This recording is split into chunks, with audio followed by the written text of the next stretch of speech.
बाहर तारा बहनी के गाड़ी में गधा के आरी पे लो। वाह बहुत अच्छा कि लेते लेते चांद के पार चांद के ऊपर ले जेबो का। क्या बात है गजब भौजी गजब, क्या बात है। हम तो कहता है कि चांद के पार का है आए के हमारा बागा के गान में घुस गए और सब हगलवा सब कहता बड़ी मजा आई। तारा बहनी चौदह भौजी चांद के ऊपर जन वो देते देते भाग मछली वाली तका हाल बा। आज हम फिर से अप्लाई कर ले बानी अवधेश प्रेमी एंड राजन सिंह भाई। आज के वीडियो होते गाँव फाड़ बा ऐसे कहना चाहते हैं कि वीडियो को पूरा देखो बहुत मजा आई। वीडियो बना के बस एक ही मकसद बा, एक ही मकसद डाला आप सभी को दिल से हंसाने के लिए, ना किसी को दिल को ठेस पहुंचाने के लिए। तो वीडियो को पूरा देखम आ देखला के बाद में भूल जाए तो बिना कोनो लाना सुन के आज के वीडियो स्टार्ट करते हैं। बाहर तारा बहनी के गाड़ी में आग लगाओ। वाह बहुत अच्छा, क्या बात है। सुनता रहो कि जाते बा लंदन तो आओ दंदन कलो हाथ पर बहन चोदो अलाना चटबू बहन चट पागल। मतलब कहे के मतलब का भौजी कि तहा बता तहा के छोड़ के जाता लंदन तो पेल के जाओ। अरे भैया हम बात मानो भौजी के मत पेलिए काहे कि भौजी के महीना आयल बा लेबा तो बीमारी पकड़ ली। अच्छा ठीक है। झाट ना छील देस तहार बहन चोदो।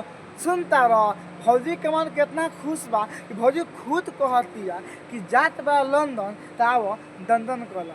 अरे भौजी ऐसे ना कहे के, ऐसे कहबू नु ता भतार को याद तो बहिन चोदो हम तो रंडी मेहरारू मिल गल बा ई खुद कहतिया के पेल तो ऐसे मत कह। हाँ बात मानो लेकिन वो बात बा यार बात ना तू कह ऐसे कह काहे कि ता भतार जाता लंदन अब पता ना कब सर आई तो तोरा दूसरा में पेले लगी। ऐसे अच्छा बा कि तारा भतार के पहले दे दो तो कौन सा मरबू तो सही बा। ओके बात समझ में आलू भाई लोग कोनो बात ना भौजी के ले के बाद आओ आ ल लो। कितने तेजस्वी लोग हैं हमारे पास, कितने शानदार विचार रखते हैं। फटा के पेल देन झाड़ो छिलबू आरो देबू ताहार बहिन चोदो गइंगा। एक बतिया के तीन बार कह दिलक कि जात बा लंदन तावा दंदन कला। अरे भौजी भौसरी वाली उ तहार भतार बा दंदन करे त झाड़ छिले त पटा के ना पेले ओ सारा मतलब नहीं के। लेकिन जैसे कह तारू नु कि जात बा लंदन आवा दंदन कला ई बात ताहार सुन के नु मन तक ताहार गाड़ी में कूद के पेल दी कि मुत देबू। अभी मजा आएगा ना भिड़ो रात के शुरू कोई जाओ खेला। बाहर भैया भौसरी वाली बहुत अच्छा कि पहला राती के आ शुरू करल जाओ खेला। सुनता रह तने सुनता रह कि पहला राती के शुरू खेला करल जाओ।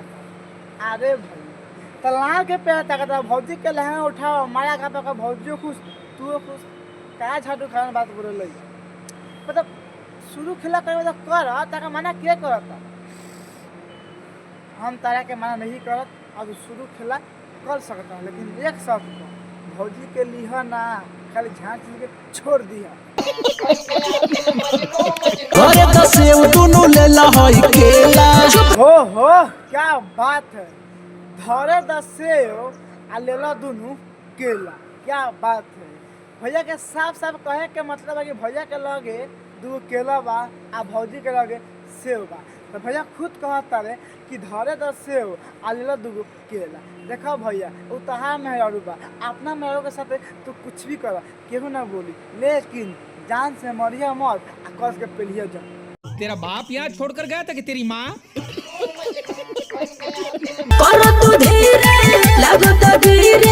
ओहो क्या बात है करा तू धीरे आ लागत गिरे जिया जिया जिया। अरे भौजी भसरी वाली हम एगो बात कहल चाहता कि जब तहार गिरे लगता नु तो रोक के आ भैया के पिला दे भैया मोटा के फेन पे लिया। तार बहिन चोदो करा तो धीरे लागता गिरे। सुनता लोग ए पे गाली दे में तनी कहब हाँ आकाशवा बहुते सरवा गाली देता। अरे गाने सुनला के बाद हम झाट लाता तो गाली का हम कूद के पेल देती अगर भौजी पास में रही तो। एक सेकंड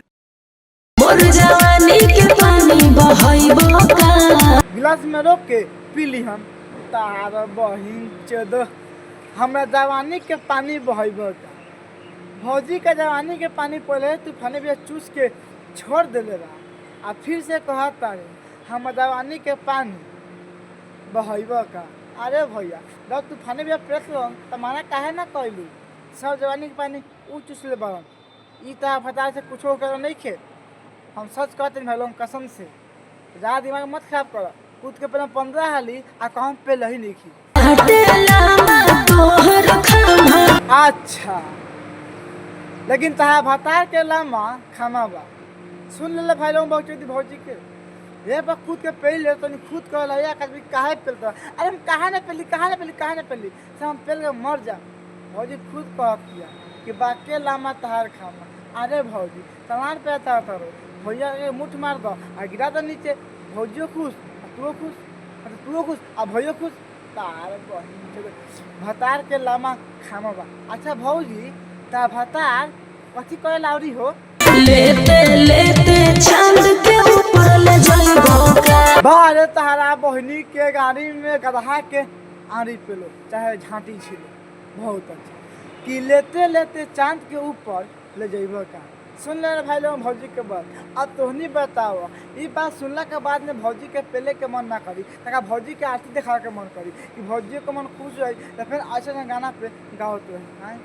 ये कौन गाना है तो नहीं बताओ तो कि लेते चांद के पार ऊपर ले जेबो का। अरे भौजी लान चटाबू